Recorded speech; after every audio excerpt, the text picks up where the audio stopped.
mentioned this is the way when the families came here, the dad and the mom, the majority would stay in the theater, and the adolescents or kids would go upstairs, and then they'd make out, aguarear. After 5 decades of featuring cine and variety shows in Espanol, the Cine Yost closed its doors in 1985. A lot of undermining started happening. The city, or the people that were influenced the city, because they done some things there. They took out the gas meter without telling us, and they also took out the water line. The Olivos family defaulted on a loan they took to bring the building to seismic code and was forced to sell the theater to the city of Santa Ana for $600,000. We took a hit, a big hit, in 83, 84, 85. The word was out of all businesses from on 4th Street, east of 4th, we had to put up a seismic code. The city of Santa Ana, through downtown development director Roger Coy, promised to sell the theater back to the family for the same amount. Yet instead, Coy and Santa Ana City Council decided to sell the theater to a development project partnership for $50,000. The city didn't want more Latinos. The city didn't want the rest of Orange County and the rest of the United States to think of Santa Ana as this Mexican town. And with the Yost being as successful as it was, to them, they really thought of it as a blight. The very fact that city redevelopment came in and told the Olivos family, hey, you have to sell us the building because you're not properly retrofitted. Maybe it wasn't retrofitted, but why is the city coming in, asking to buying it, then not wanting to sell it back to the Olivos? They tricked us. They really tricked us, because this certain individual came to town and he said he was going to help us do the remodeling and marketing and so forth. But at the end, he stabbed us in the back. We couldn't cry or fight the way we wanted to, because I told you my brothers were killed within a year of each other.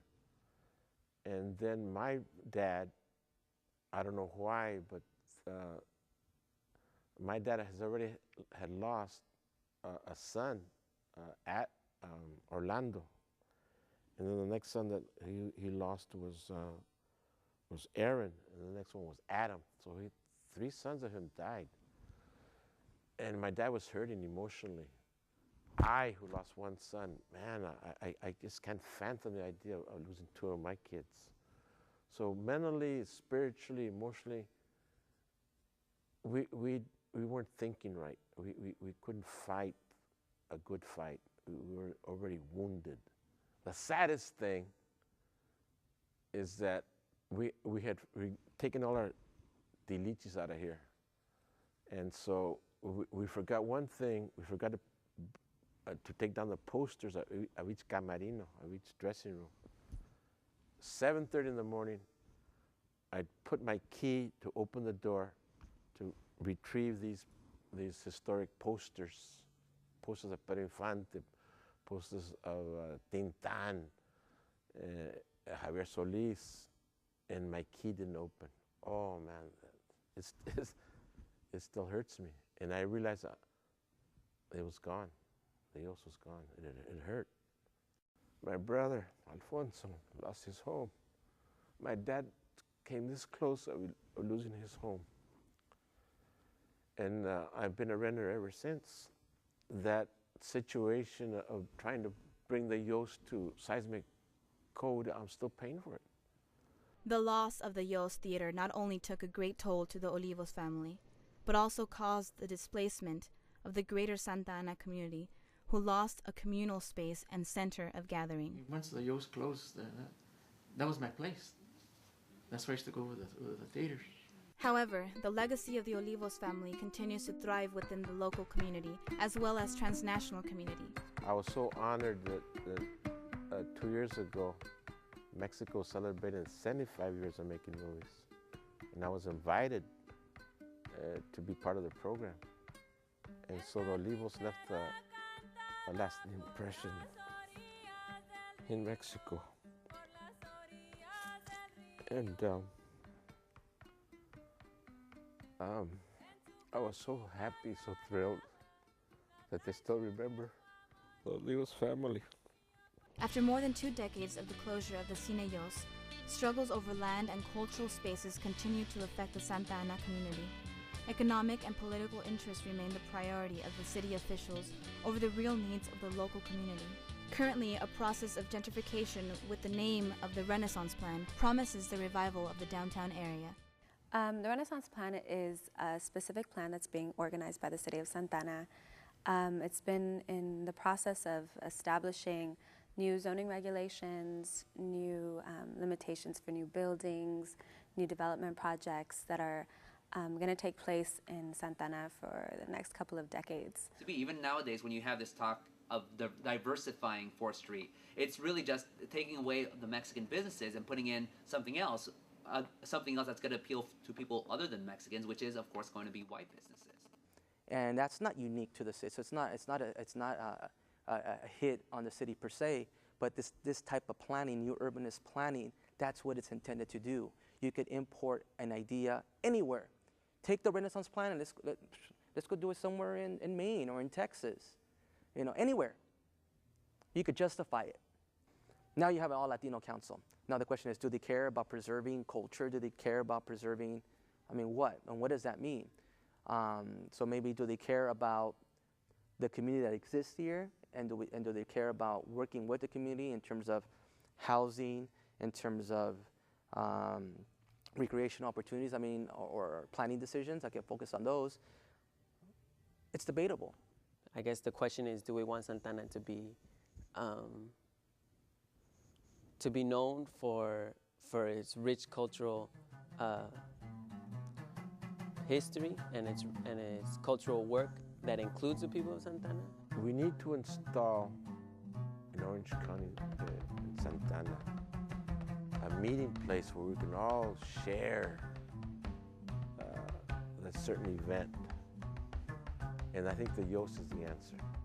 I really do, from the bottom of my heart.